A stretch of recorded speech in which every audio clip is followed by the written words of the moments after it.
नमस्कार, news call 24 पर आपका बहुत बहुत स्वागत है। मैं हूं सुशील गिरीश। केंद्र ने रोहिंग्या मुसलमानों को बसाने से मना कर दिया। क्या है रिफ्यूजी कनेक्शन? आइए इस वीडियो में हम जानते हैं।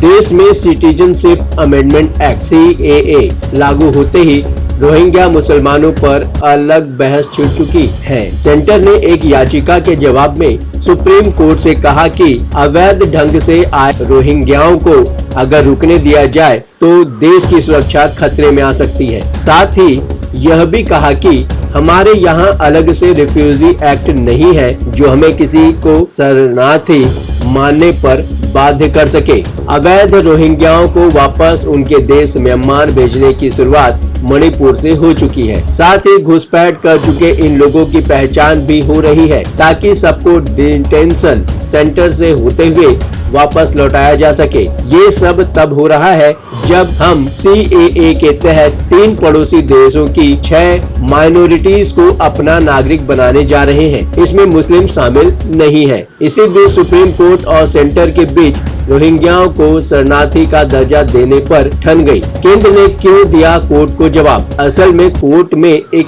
याचिका डाली गई जिसमें रोहिंग्याओं के पक्ष में गुहार लगाते हुए कहा गया कि उन्हें डिटेंशन सेंटरों से आजाद कर दिया जाए। बता दें कि फॉरेनर्स एक्ट तोड़ने के आरोप में ये समुदाय सेंटरों में रखे गए हैं। इसी याचिका का जवाब देते हुए सेंटर ने साफ कर दिया कि अवैध ढंग से देश के भीतर आए लोग घुसपैठिए हैं, न कि शरणार्थी। सेंटर के दूसरे तर्क भी थे।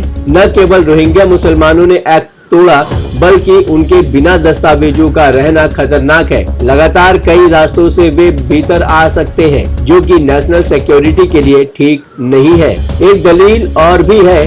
केंद्र ने कहा कि हमारे यहाँ खुद ही आबादी ज्यादा है और रिसोर्सेज सीमित। ऐसे में अपने नागरिकों की देखभाल पहले जरूरी है। अगर और लोगों को नागरिकता या शरण दी जाए तो असल नागरिक प्रभावित होंगे। बुधवार को एफिडेविट में दिए इन तर्कों के पीछे 2 बातें निकल कर आई। पहला, रोहिंग्या मुसलमानों का फॉरेनर्स एक्ट को तोड़ना। दूसरा, भारत में अलग से रिफ्यूजी पॉलिसी न होना। क्या देश में शरणार्थी नीति वाकई नहीं है? आइए जानते हैं। भारत हमेशा से ही अपने यहाँ ठौर लेने वालों के लिए उदार रहा। यहाँ रोहिंग्याओं समेत कई दूसरी नेशनैलिटी के लोग रहे हैं। हालांकि ये भी सच है कि उदारता के बाद भी हमने कोई औपचारिक रिफ्यूजी पॉलिसी नहीं रखी। असल में हमने रिफ्यूजी कन्वेंशन और 1967 प्रोटोकॉल का हिस्सा नहीं। उसमें United Nations high commissioner for refugee UNHCR के इस दस्तावेजों पर रजामंदी नहीं दी। ये वो दस्तावेज है जो मानते हैं कि अगर किसी देश में शरण ली तो उसे वापस वहां नहीं लौटाया जा सकता जहां वो खुद को खतरे में मानता है। तत्कालीन प्रधानमंत्री जवाहरलाल नेहरू ने कन्वेंशन 1951 पर साइन नहीं किए क्योंकि वे साउथ एशियाई सीमाओं की अस्थिरता को देख रहे थे और वे नहीं चाहते थे कि देश की सुरक्षा खतरे में आए। दस्तखत न करने के कारण भारत सरकार के पास हक है कि वो यह तय कर सके कि किसे रहने दिया जाए और किसे नहीं। क्या है फॉरेनर्स एक्ट जिससे उल्लंघन का आरोप इन पर लगाया गया है? सरकार अगर ये आइडेंटिफाई कर ले कि फला शख्स बगैर दस्तावेजों और इजाजत के देश में घुस आया है तो फॉरेनर्स एक्ट के तहत उसे गिरफ्तार किया जा सकता है। यहाँ तक कि दोष साबित होने पर 3 महीने से लेकर 8 साल की सजा भी हो सकती है। साथ ही उसे वापस उसके देश भेजने की कार्यवाही भी की जा सकती है।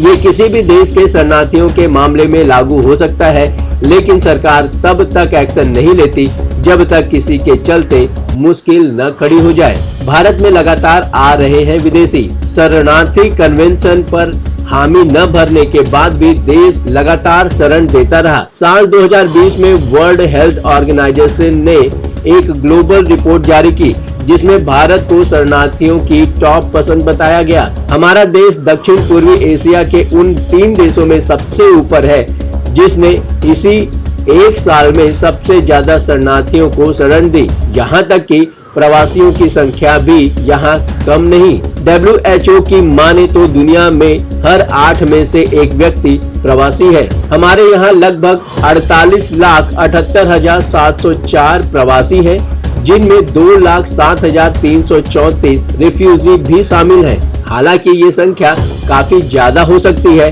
क्योंकि इनका कोई दस्तावेज नहीं है। क्या भारत को रोहिंग्या मुसलमानों को यहाँ बसने देना चाहिए, जिनके पास न तो उनके खुद के दस्तावेज है, न बताने के लिए कुछ कि वे कौन हैं? क्या इससे भारत देश की सुरक्षा में सेंध लग सकती है? आप अपने विचार हमें कमेंट के माध्यम से भेज सकते हैं। अभी तक आपने हमारे इस चैनल को सब्सक्राइब नहीं किया है तो कृपया इस चैनल को सब्सक्राइब करें, फॉलो करें और नोटिफिकेशन में जाकर ऑल का ऑप्शन दबाना बिल्कुल न भूलें। नमस्कार।